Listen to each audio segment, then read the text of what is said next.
Hello friends, welcome back to my channel Shana Goel. So friends, in this video we are going to discuss on the topic reflection on core elements of NEP 1986 with respect to aims of education, pedagogy and evaluation. So इसको हम complete देखने वाले हैं.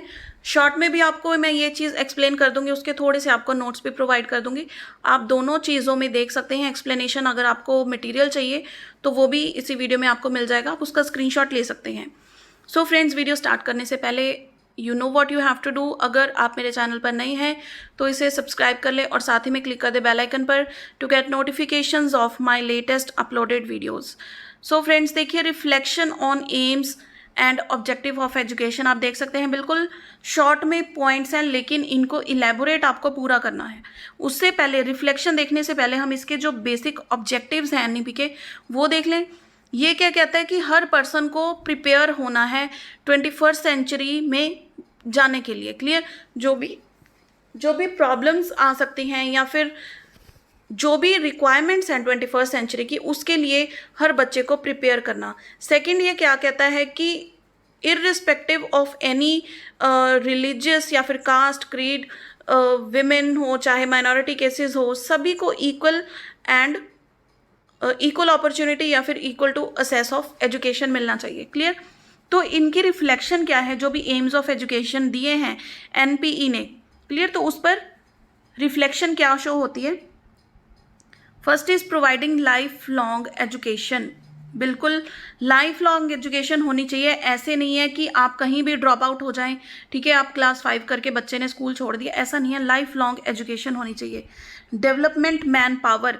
हर person इतने अच्छे से develop कर पाए खुद को. कैसे डेवलप करेंगे पर्सन्स? एजुकेशन ही तो मेन फैक्टर होता है ना. तो better education leads to better development of manpower. Then education for all. यही क्राइटेरिया है एजुकेशन फॉर ऑल का कि चाहे कास्ट कुछ भी है, क्रीड कुछ भी है, ठीक है, विमेन है, मैन है, कोई पुअर फैमिली से बिलोंग करता है, कोई हैंडीकैप्ड है, व्हाटसोएवर रीज़न मस्ट बी, लेकिन एजुकेशन सभी को मिलनी चाहिए. हमें पता है फ्री एंड कंपल्सरी एजुकेशन इन्होंने दी थी, तो वही कहते हैं कि एजुकेशन सभी को मिलनी चाहिए. यही हमने भी रिफ्लेक्ट किया इनकी एम्स को देखकर. Clear. Then equalisation of education. किसी भी भेदभाव के बिना, कोई एससी है, एसटी है, ठीक है, उनको कोई भी हमने भेदभाव नहीं करना. इक्वल एक्सेस टू एजुकेशन सभी को मिलनी चाहिए. Providing national system of education. तो नेशनल सिस्टम ऑफ एजुकेशन क्या था, इन्होंने 10+2+3 का जो फॉर्मेट था वो नहीं बदला है, वही फॉलो कर रहे हैं. चाहे ऑल ओवर इंडिया आप किसी भी स्टेट में चले जाएं, कहीं भी देख लें, तो पहले 10th क्लास, उसके बाद 2 साल का आपका जो हायर एजुकेशन होती है, फिर उसके बाद 3 साल की ग्रेजुएशन. अब तो चलो इंटीग्रेटेड कोर्सेज भी आ गए हैं, चाहे 3 ले लीजिए, 4 के साथ इंटीग्रेटेड कोर्सेज आ जाएंगे, लेकिन जो 10+3+2+3 का फॉर्मूला है इन्होंने वो मेंटेन करके रखा है nation wise. Then cultivating moral and ethical values. तो वैल्यू मेंटेन करना, वैल्यू एजुकेशन प्रोवाइड करना भी क्या है, इनका एम है. तो वो भी नेचुरली सभी को आना चाहिए, क्योंकि एग्रेसिव नेचर हर की होती है. तो नेशन में अच्छे से रहना, ठीक है, अच्छे से डेवलप हो पाना, वो कैसे होगा अगर हम में मॉरल और एथिकल वैल्यूज़ होगी. Then stressing on all round development of child. International cooperation and peaceful coexistence. तो ये सारे पॉइंट्स हैं reflection on aims and objectives of education. तो अगर आप इसको डिटेल में देखना चाहते हो तो मैं आपको वो भी दिखा देती हूँ. उनमें आपको एनपीई और एनसीएफ दोनों की एम्स ऑफ एजुकेशन मिल जाएंगे. आप चाहे दोनों के पॉइंट्स यहाँ पर डिटेल में नोट डाउन कर सकते हैं. यहाँ पर सब वो चीज़ें डिटेल में बताई हैं, आप देख सकते हैं. ऑलराउंड डेवलपमेंट, क्लियर, मटेरियल है, स्पिरिचुअल है, हर तरह की डेवलपमेंट होनी चाहिए. Understanding the diverse cultural and social characteristics of people living in different parts of the country. ठीक है. तो ये सारी आप डिटेल में यहाँ से देख सकते हैं. एनपीई के क्या है, wider aims of education to strengthen the world view. World view हमने बोला ना, इंटरलिंकिंग ऑफ डिफरेंट कंट्रीज़ को, वो उनके कल्चर को समझना, एजुकेशन के सिस्टम को समझना, पीसफुल रहना को, पीसफुल को एग्जिस्टेंस. क्लियर. तो ये सारे पॉइंट्स वही हैं, बस शॉर्ट करके मैंने आपको बता दिए ताकि आपको लर्न हो जाए, और डिटेल तो आई एम श्योर आप लिख ही लेंगे उस चीज़ की. Clear. According to this framework, the basic aim of everything done in schools should be geared towards preparing students for democratic values and their holistic development. Education must aim towards developing ability to learn and respond to new situations in a flexible and creative manner.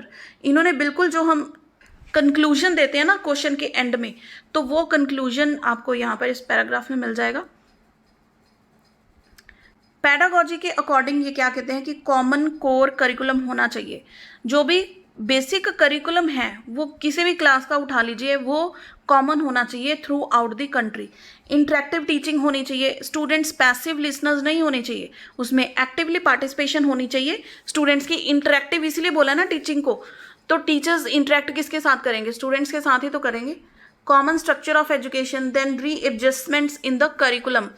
अब curriculum में अगर कोई adjustments करने वाली हैं, कोई activities add करने वाली हैं, कोई वर्क एक्सपीरियंस के रिलेटेड, कोई हेल्थ एजुकेशन के रिलेटेड या फिर आर्ट एजुकेशन के रिलेटेड, तो वो सारी एडजस्टमेंट्स करी होनी चाहिए करिकुलम के अंदर. देन वी नो दैट जो एनपी ही है ये क्या है? Child centred and activity based approach.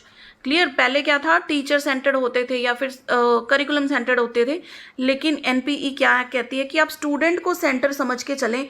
हमने उसको डेवलप करना है, उसके लिए क्या स्ट्रेटजीज आप अपना सकते हैं वो हमने अप्रोच लगानी है. Clear?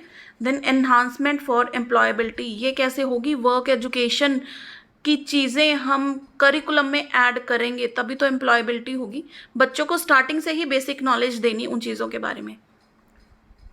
Teachers with greater accountability, जिनका अपने प्रोफेशन के प्रति पूरा इंटरेस्ट है, पैशन है, क्लियर, और वो अपडेट रहते हैं और रहना भी चाहते हैं. To teachers who are loyal to their profession. Clear? तो अकाउंटेबिलिटी हो उनकी. Synthesis between technology and culture. अब ऐसे नहीं है कि टेक्नोलॉजी एंड कल्चर दो अलग अलग पहलू हैं, ये एक ही पहलू हैं. हमको टेक्नोलॉजी को भी अपनाना है और कल्चर को भी अपनाना है. Then manual work, sports and physical education to strengthen the learning process. Environmental consciousness हमने पढ़ा था, environment education, ठीक है. health work, ethos oriented approach. तो ये सारी चीज़ें क्या है? पैडागॉजी यानी कि करिकुलम में आपकी एम्बेड होनी चाहिए. Importance to value education, then cultural enriched educational process and curriculum. Curriculum में सिर्फ ये नहीं है कि आपको स्कोलास्टिक एरियाज़ ही हों, सब्जेक्ट एरियाज़ ही हों, अलग तरह की जैसे करिकुलर एनरिच्ड एजुकेशनल प्रोसेस होना चाहिए. कोई एक्टिविटीज़, कोई फंक्शंस, कुछ भी इस तरह का होना चाहिए जिससे बच्चों को कल्चर के बारे में पता लगे, वो एथिकल वैल्यू सीखें, मॉरल वैल्यू सीखें. Clear? Educational process which were provides for reservation for talented students. जैसे हमने नवोदय विद्यालय की बात की थी, तो टैलेंटेड स्टूडेंट्स हैं वहाँ पे उनको फैसिलिटीज़ और मिलनी चाहिए. Improvement of learners achievement through MLL, non formal as to supplement the formal system education. Formal system of education को अगर बच्चे अच्छे से अपना नहीं पा रहे हैं, कोई ड्रॉप आउट्स हैं या फिर किसी भी कारण फॉर्मल सिस्टम में नहीं आते हैं, तो नॉन फॉर्मल सिस्टम एजुकेशन का कुछ हद तक कहीं पे प्रोवाइड होना चाहिए. तो इस चीज़ को आप, तो चाइल्ड सेंटर पैडागॉजी जो है ये क्या कहती है? और learning mostly likely arouse in response to educational practices that did not fully consider what students needed to know और what methods would be most effective in facilitating learning for students. Clear?